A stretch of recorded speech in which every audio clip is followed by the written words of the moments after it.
Hello and welcome once again to Mystery Pier Books.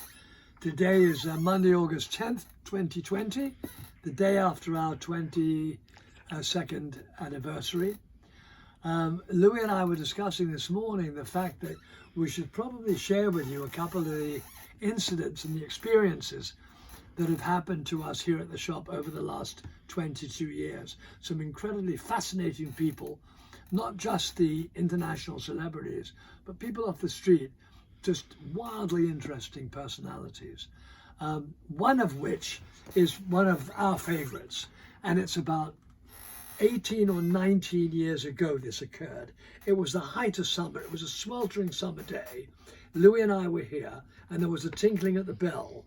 And I look out, and there outside, standing at the door, is an obviously homeless woman.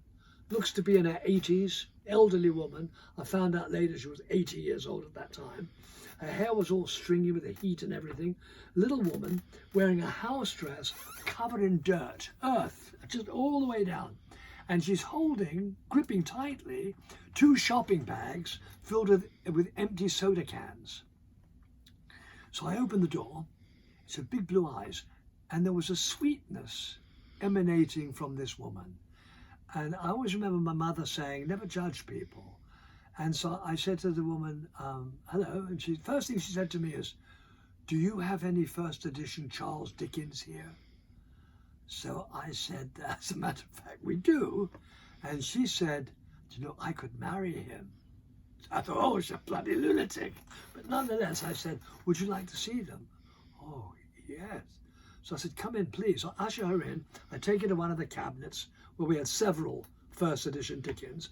And then I open the door and I hand her first edition of Nicholas Nickleby. And I presented it to her and she puts down the shopping bags. It was like I had given her 18-karat gold. She takes it in her hands and I let her look through it while I went up to the front room to give her a couple of dollars from the register.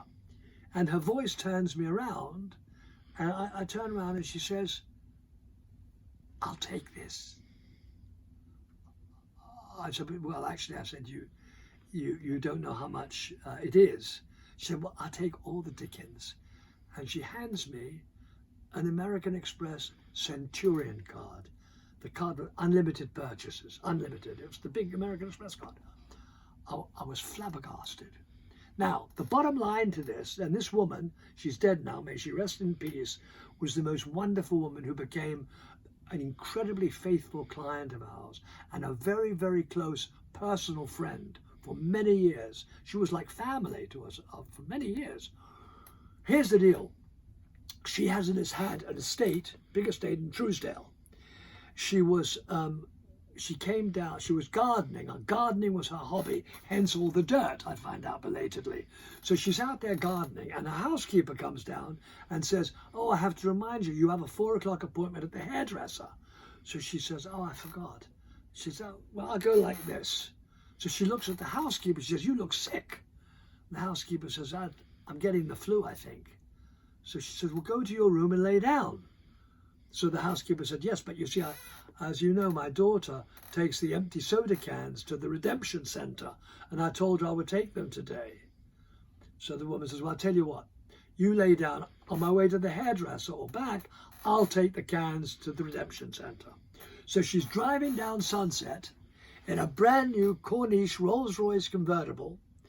As she passes Mystery Pier Books, she sees a sign, and there's an empty parking space directly in front of 8826. So she pulls in, for whatever reason, doesn't put the top down and doesn't leave the soda cans, takes the shopping bag and walks into our shop. And I think this woman is homeless. I mean, is this a lesson not to judge people? And this is one of many, many fabulous experiences that we have experienced over the years. There we are. So enjoy the day, enjoy the evening. Stay safe, stay secure. Hope to see you soon. Thank you.